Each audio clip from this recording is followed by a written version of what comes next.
ശ്രീവിദ്യാം ശിവവാമഭാഗനിലയാം ഹ്രീങ്കാരമന്ത്രോജ്വലാം ശ്രീചക്രാങ്കിത ബിന്ദുമധ്യവസതീം ശ്രീമത്സഭാനായകീം ശ്രീമത്ഷൺമുഖ വിഘ്നരാജജനനീം ശ്രീമജ്ജഗന്മോഹിനീം മീനാക്ഷീം പ്രണതോസ്മി സന്തതമഹം കാരുണ്യവാരാം നിധിം. ദേവീ ശരണമമ്മേ, സുപ്രഭാതം, ശുഭദിനം. എല്ലാ ധന്യാത്മാക്കൾക്കും പുലർകാല വന്ദനം. ശ്രീമദ് ദേവി ഭാഗവത നിത്യപാരായണ പരമ്പരയുടെ ഇന്നത്തെ പ്രഭാഷണ വേദിയിലേക്ക് സുസ്വാഗതം. സപ്തമസ്കന്ധം, നവമാധ്യായം, യൗവനാശ്വൻ്റെ കഥ വരെയുള്ള ഭാഗങ്ങൾ. ആ യൗവനാശ്വൻ കലശജപം ഭാര്യയ്ക്ക് കൊടുക്കേണ്ടത് തെറ്റി കുടിച്ചത് കാരണം കൊണ്ട് ഗർഭം ധരിച്ചതും അദ്ദേഹത്തിൻ്റെ ഗർഭത്തിൽ നിന്ന് അല്ലെങ്കിൽ വയറ്റിൽ നിന്ന് മാന്ധാതു എന്ന് പറഞ്ഞ പുത്രൻ ജനിച്ചതുമായിട്ടുള്ള കഥകളൊക്കെയാണ് അവിടെ വിസ്തരിച്ച് വ്യാസൻ പറഞ്ഞു വന്നത്. പിന്നീട് ഇത് അടുത്തതായിട്ട് ദശമ അധ്യായത്തിലേക്കാണ് ആ സൂര്യവംശ രാജാക്കന്മാരുടെ കഥകളെ പറഞ്ഞുകൊണ്ട് മുന്നോട്ട് പോകുന്നത്. വ്യാസൗവാച ബഭൂവ ചക്രവർത്തി സാ നൃപതി സത്യസംഗര മാന്ധാധാ പൃഥിവീം സർവാമജയൻ നൃപതീശ്വര. സത്യസന്ധനും പരാക്രമനുമായിട്ടുള്ള മാന്ധാതാവ് ലോകം മുഴുവൻ കീഴടക്കിയ ചക്രവർത്തിയായിരുന്നു. ശത്രുക്കൾ അദ്ദേഹത്തെയൊക്കെ ഭയപ്പെട്ട പർവ്വത ഗുഹകളിലൊക്കെ അഭയം തേടിക്കൊണ്ടിരുന്നു. ദേവേന്ദ്രൻ അദ്ദേഹത്തിന് ത്രസദ്ദസ്യു എന്ന സാർത്ഥകമായിട്ടുള്ള പേരും അതുകൊണ്ട് കൊടുത്തു. അദ്ദേഹത്തിനെ പേടിച്ച് രാജാക്കന്മാരൊക്കെ ഒളിച്ചതുകൊണ്ടാണ് അദ്ദേഹത്തിന് ത്രസദ്ദസ്യു എന്ന പേര് കിട്ടിയത്. അത് ദേവേന്ദ്രൻ അനുഗ്രഹിച്ചു കൊടുത്ത പേരാണത്രേ. പതിവ്രതയും നല്ല സൗന്ദര്യമൊക്കെ ഉള്ളതായിട്ടുള്ള സുന്ദരിയായിട്ടുള്ള ശശബിന്ദുവിൻ്റെ പുത്രിയായിട്ടുള്ള ബിന്ദുമതിയാണ് ഈ മാന്ധാതാവ് വിവാഹം കഴിച്ചത്. ശശബിന്ദുവിൻ്റെ പുത്രി ബിന്ദുമതിയാണ് വിവാഹം കഴിച്ചത് ഇദ്ദേഹം. ഈ ബിന്ദുമതിയിൽ അദ്ദേഹത്തിന് 2 പുത്രന്മാരുണ്ടായിരുന്നു. അവരാണ് പ്രസിദ്ധരായിട്ടുള്ള പുരുകുൽസൻ, മുജുകുന്ദൻ എന്നിവർ എന്നാണ് ഇവിടെ പറയണത്.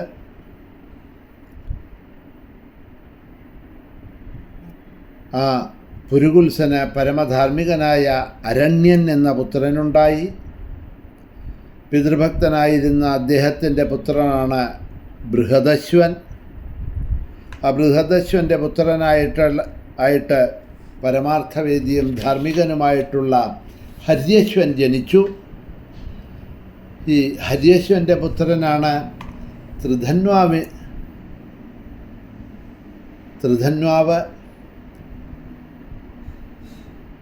അദ്ദേഹത്തിൻ്റെ പുത്രൻ അരുണൻ. പക്ഷേ കഥകളൊന്നും പറയണില്ല, അങ്ങനെ പേരുകൾ പറഞ്ഞു പോവുകയാണ്. എന്തായാലും ഒരിക്കലെങ്കിലും ഈ പേരുകളൊക്കെ കേട്ടിരിക്കുക എന്നുള്ളത് കാരണം കൊണ്ട് ഞാനും ആ പേരുകളെ പറഞ്ഞു പോകണു എന്ന് മാത്രമേ ഉള്ളൂ. ഈ അരുണൻ്റെ പുത്രനാണ് വിശ്രുതനായിട്ടുള്ള സത്യവ്രതൻ. ഈ സത്യവ്രതൻ അവനിഷ്ടം പോലെയൊക്കെ നടക്കും. വിഷയലോലുപനാണ്, കാമിയാണ്. അങ്ങനെ വലിയ ജ്ഞാനിയൊന്നും ആയിരുന്നില്ല, ബുദ്ധിഹീനനായിരുന്നു. അങ്ങനെയുള്ള രാജകുമാരൻ വിവാഹ സമയത്ത് അതിന് തടസ്സമുണ്ടാക്കിയിട്ട് ഒരു വിപ്രപത്നിയെ കാമമോഹിതനായിട്ട് അപഹരിച്ചു കൊണ്ടുപോയി. ഏതോ ഒരു വിപ്രൻ്റെ കല്യാണം നടക്കുകയാണ്, ഒരു ബ്രാഹ്മണൻ്റെ. ആ സ്ത്രീയെ കണ്ടു. ഇവൻ കാമലമ്പടനാണ് എന്ന് മുമ്പ് തന്നെ പറഞ്ഞുവല്ലോ ഈ സത്യവ്രതൻ. അങ്ങനെ കാമാർത്ഥിയായിട്ട് അവൻ നടക്കുന്ന സമയത്ത് ഏതോ വിവാഹം കണ്ടു. ഒരു ബ്രാഹ്മണൻ്റെ വിവാഹമായിരുന്നു, വിപ്രൻ്റെ. നല്ല ദണ്ടും മിടുക്കും ശക്തിയൊക്കെ ഉള്ളവൻ അവിടെ കയറി ചെന്നിട്ട് ആ വിവാഹത്തിനെ തടഞ്ഞു. എല്ലാവരെയും തല്ലി ഓടിച്ചിട്ട് ആ വിപ്രപത്നിയെയും കൊണ്ട് അവളെ അപഹരിച്ചു കൊണ്ടുപോയി എന്നാണ് പറയണത്. അവിടെ ഉണ്ടായിരുന്ന ബ്രാഹ്മണരൊക്കെ ദുഃഖിതരായി. അവർ ചെന്ന് ഇവൻ്റെ അച്ഛനും രാജാവുമായിട്ടുള്ള അരുണനോട് പറഞ്ഞു, ഞങ്ങളൊക്കെ നശിച്ചല്ലോ എന്ന് പറഞ്ഞിട്ട് ഈ ദുഃഖിതരായിട്ടുള്ള ബ്രാഹ്മണരോട് രാജാവ് ചോദിച്ചു, നിങ്ങൾ അശുഭമായിട്ട് എന്താണ് എൻ്റെ മകൻ പ്രവർത്തിച്ചത്, എന്താ ഇപ്പം നിങ്ങളുടെ ദുഃഖത്തിന് കാരണമെന്ന്. അപ്പോൾ രാജാവ് ഇങ്ങനെ ചോദിച്ചത് കേട്ടപ്പോൾ ബ്രാഹ്മണർ പറഞ്ഞു, ഹേ രാജൻ, വിവാഹ സമയത്ത് വിവാഹിതയായ വിപ്രകന്യയെ, ബ്രാഹ്മണ പെണ്ണിനെ അങ്ങയുടെ മകൻ ബലാത്കാരമായിട്ട് അപഹരിച്ചു കൊണ്ടുപോയിരിക്കുകയാണ് എന്ന് പറഞ്ഞു. ഈ വാക്കുകൾ കേട്ട് പരമധാർമ്മികനായിട്ടുള്ള രാജാവ് അരുണൻ മകനോട് പറഞ്ഞു, ദുഷിച്ച കർമ്മം കൊണ്ട് നീ എൻ്റെ പേര് കൂടി ചീത്തയാക്കി. ഹേ ദുഷ്ട, നീ എൻ്റെ വീട് വിട്ട് ദൂരെ എവിടേക്കെങ്കിലും പോയിക്കോ. പാപിഷ്ഠനാണ് നീ, എൻ്റെ നാട്ടിൽ നീ ഇനി താമസിച്ചു പോകരുത്. അങ്ങനെ ക്രോധനായിട്ടുള്ള അച്ഛനോട് അവൻ ചോദിച്ചു, ഞാൻ എവിടെ പോവും? അപ്പോഴാണ് അരുണൻ പറഞ്ഞത്രേ, ചണ്ടാളന്മാരോടൊപ്പം കഴിഞ്ഞോ നീ പോയിട്ട്? ക്ഷത്രിയനായിട്ട് ഇവിടെ കഴിയാനുള്ള യോഗ്യതയില്ല, അങ്ങനത്തെ കർമ്മമാണല്ലോ നീ ചെയ്തത്. ബ്രാഹ്മണപത്നിയെ അപഹരിക്കുക എന്നത് ചണ്ടാളന്മാരുടെ കർമ്മമാണ് നീ ചെയ്തിരിക്കുന്നത്, അതുകൊണ്ട് അവരോടൊപ്പം തന്നെ നീ പോയി കഴിഞ്ഞോ എന്നൊക്കെ പറഞ്ഞു. കുലം കെടുത്തിയവനാണ് നീ, നിന്നെപ്പോലെ ഒരു പുത്രനെ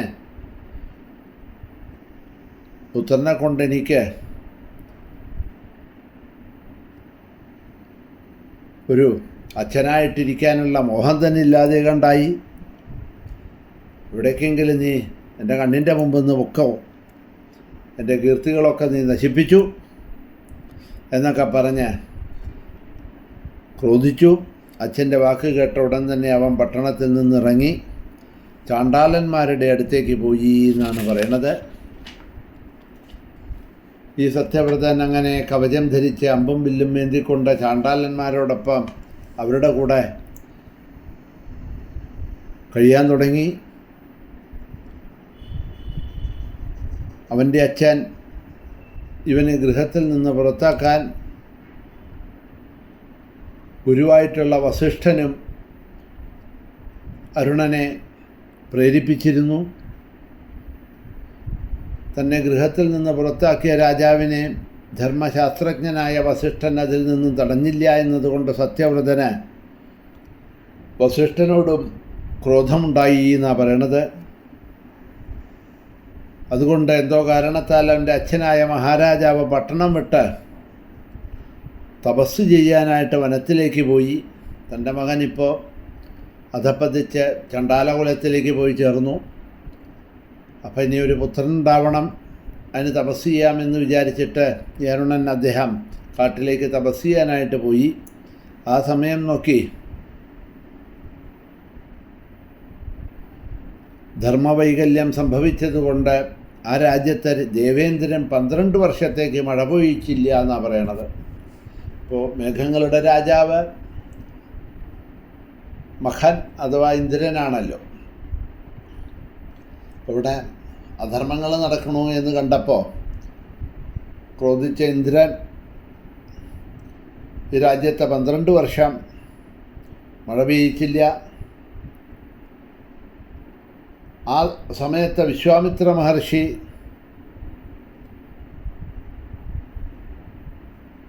തൻ്റെ രാജ്യത്തിനെ വിട്ടിട്ട് കൗശികി നദിയുടെ തീരത്ത് തീവ്ര തപസ് അനുഷ്ഠിച്ചു കൊണ്ടിരിക്കുന്ന സമയമായിരുന്നു. വിശ്വാമിത്രൻ്റെ ഭാര്യ കുടുംബം പോറ്റാൻ നിവൃത്തിയില്ലാതെ ക്ലേശിച്ച് അത്യന്തം ദുഃഖിതയായി. വിശപ്പ് സഹിക്കാൻ കിട്ടിയാതെ കുട്ടികൾക്ക് ചോറ് തരണേ എന്ന് പറഞ്ഞ് കരഞ്ഞുകൊണ്ട് അപേക്ഷിച്ചുകൊണ്ട് ആ പതിവ്രതയായിട്ടുള്ള വിശ്വാമിത്രൻ്റെ ഭാര്യ ഇതാ നാടെങ്ങും അലഞ്ഞു നടന്നു. വിശന്നു വലയുന്ന കുഞ്ഞുങ്ങളെ കണ്ടിട്ട് അവൾ ആലോചിച്ചു, രാജാവ് ഇപ്പോൾ രാജ്യത്തില്ല, ആരോടാപ്പം ഞാൻ ചെന്ന് യാചിക്കുക? ഞാനിപ്പോൾ എന്താ ചെയ്യുക? എൻ്റെ പുത്രന്മാരെ രക്ഷിക്കാൻ ഇപ്പോൾ ആരാ ഉള്ളത്? ഭർത്താവായ വിശ്വാമിത്രനും ഇതാ വിട്ട് തപസ് ചെയ്യാൻ പോയിരിക്കണോ? കുട്ടികളാണെങ്കിൽ വിശപ്പടക്കാൻ കഴിയാതെ കിടന്ന് കരയണു. എത്ര കഷ്ടമായിട്ട് എൻ്റെ ജീവിതം. ദരിദ്രയായി എന്നെ വിട്ട് ഭർത്താവ് തപസ്സിന് പോയി. കഴിവൊക്കെയുള്ള ആളാണെന്നുണ്ടെങ്കിലും ഞാനിപ്പോൾ ഇതാ ഇങ്ങനെ ദുഃഖിക്കുന്നുണ്ടല്ലോ, ഇതൊന്നും അദ്ദേഹത്തിന് അറിയണമില്ല എന്നൊക്കെ പറഞ്ഞ് വളരെയധികം സങ്കടപ്പെട്ടു പാവം. കഥ തുടർന്നു കൊണ്ട് പോകുന്നുണ്ട്. ആ ഭാഗങ്ങളെ നമുക്കിതാ നാളെ അവലോകനം ചെയ്തു കൊണ്ടുപോകാം. ഇന്നിവിടെ തന്നെ നിർത്തുന്നു. മഹാദേവ്യൈ നമഃ.